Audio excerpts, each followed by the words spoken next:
एक दिन वीरेश अपनी माँ से मिलने बहुत महीनों बाद अपने गांव जाता है। घर आके अपनी माँ के साथ समय बिताता है। हाँ, ये क्या थकान सा लग रहा है। क्या हुआ बेटा, थक गए?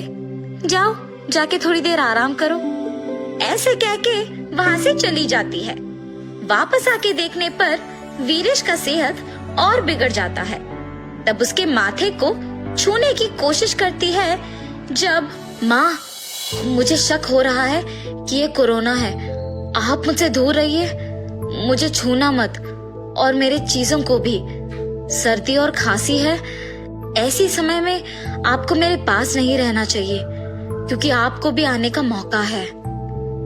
ऐसे कह के उसके बैग से मास्कों का पैकेट बाहर निकालता है। माँ, इस मास्क के पैकेट को ग्लव्स पहन के साफ करके ही खोलिए। उनमें से एक लेके पहनिए ताकि आप इस बीमारी से बच पाए। मेरे पास एक और मास्कों का पैकेट है, मैं उसे इस्तेमाल करूंगा ताकि मुझसे किसी और को ना आए। ये कह के वीरेश भी मास्क पहनता है। वीरेश एक कमरे में अपने आप को बंद कर देता है कि जब तक उसका हालत ना सुधरे। कुछ ही दिनों में उसका सेहत ठीक होता है और वो तब उस बंद कमरे से बाहर आता है। माँ, मैं तो डर गया कि मुझे कोरोना आया, लेकिन मुझे सिर्फ एक साधारण बुखार और सर्दी हुआ था, लेकिन सावधान रहना ही ठीक हुआ। वीरेश एक पढ़ा लिखा नौकरी कर रहा बुद्धिमान आदमी था।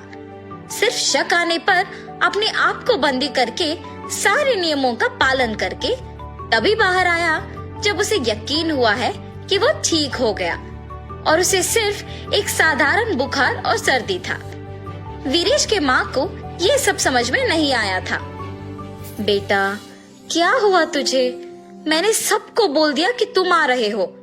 जिस दिन से आए उसी दिन से अपने आप को कमरे में बंद कर दिया तूने और वापस आज बाहर निकले हो। मास्क कहते हो, छूना मत कहते हो, मगर यहाँ के सारे बच्चे तुम्हारे बारे में पूछ रहे हैं। ऐसे जब वीरेश की माँ उसे डांट रही थी, बच्चे सारे भागते हुए वीरेश के पास आके उससे गले मिलते हैं। क्या भैया, इतने दिन बाद बाहर आए हो? आप शहर से हमारे लिए क्या लाए हो? हाँ हाँ भैया, क्या लाए हो? अरे रुको, सांस तो लेने दो। मैं तुम सभी के लिए मास्क और सैनिटाइजर लाया हूँ। क्या बस इतना? तो चॉकलेट्स और खिलौने नहीं लाए? हम इन मास्क और सैनिटाइजर से क्या करेंगे भैया? मेरी माँ भी यही कह रही है और अब तुम सब भी। ठीक है, ध्यान से सुनो। माँ, आप भी, आप तो पाठशाला में अध्यापक हो ना? ऐसे उनके उपयोग का विवरण देता है और वहाँ बैठे सारे बच्चे उसके महत्व को समझते हैं। अब समझ में आया इसका महत्व। माँ, कल आपको आपके पाठशाला में मेरे सामने बैठे इन नटखट बच्चों के सहायता से सभी को ये बात समझाना होगा।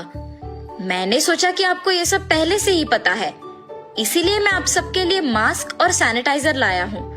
लेकिन आपको तो ये भी नहीं पता कि उसे इस्तेमाल क्यों करते हैं। अच्छा हुआ कि कम से कम अब तो जान गए। मेरा बेटा बुद्धिमान है। ऐसे अपने बेटे की तारीफ करके अगले दिन पाठशाला के मैदान में सारे बच्चों को बुला के उन्हें दिखाते हुए सारे नियम समझाती है और ये भी कि अगर किसी का सेहत ठीक ना हो तो कौन से नियमों का पालन करना होगा। अगर किसी को खांसी है तो अपने कोहनी में खांसे और किसी कपड़े से अपना मुंह को ढक ले, तभी कीटाणुओं को किसी और तक पहुंचने से रोक सकेंगे। अगर खांसी, जुकाम या बुखार जैसे लक्षण है तो किसी के हाथों में हाथ ना देकर उन्हें नमस्कार करें। भीड़ित जगहों को ना जाएं और जब तक सेहत ठीक ना हो अपने आप को एक कमरे में बंद करें। मास्क पहने रखने पर अपने कीटाणुओं को किसी और तक पहुंचने से रोक पाएंगे और उन्हें बचा पाएंगे।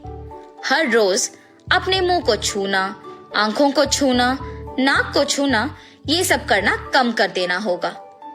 जितनी बार हो सके उतनी बार अपने हाथों को पानी और साबुन से 30 सेकंड तक धोना होगा। अल्कोहल से बनाए हुए सैनिटाइजर का इस्तेमाल करें और हमेशा उसे अपने पास रखें और इन सारे नियमों का पालन कीजिए। अगर आपके अड़ोस पड़ोस को या अपने जान पहचान वालों का सेहत खराब है तो उन्हें भी नियमों का विवरण दीजिए और एक अच्छे नागरिक का जिम्मेदारी निभाइए। ऐसे वो सभी में एक जागरूकता पैदा करती है। वीरेश की माँ फैसला करती है कि निश्चित रूप से वो गांव में मौजूद सभी को, छोटे बड़े बच्चे और बूढ़े, सभी को इन नियमों के बारे में बताए। पाठशाला के बच्चों को जैसे उन्होंने बताया वैसे ही बाजार में जाकर सभी को बताती है। जब वो बता रही है उनके बगल में बाकी लोग उसे करके दिखा रहे थे। ऐसे मंदिर में, अस्पताल में, गांव में सभी को इसका विज्ञापन करती है। वीरेश और उसकी माँ के प्रयासों को देख उस गांव के मुखिया मास्कों और सैनिटाइजरों को ज्यादा मात्रा में मंगा के उन्हें हर घर को बांटते हैं। ऐसे उस गांव के लोग इस जानलेवा बीमारी को लड़ने के लिए तैयार रहते हैं।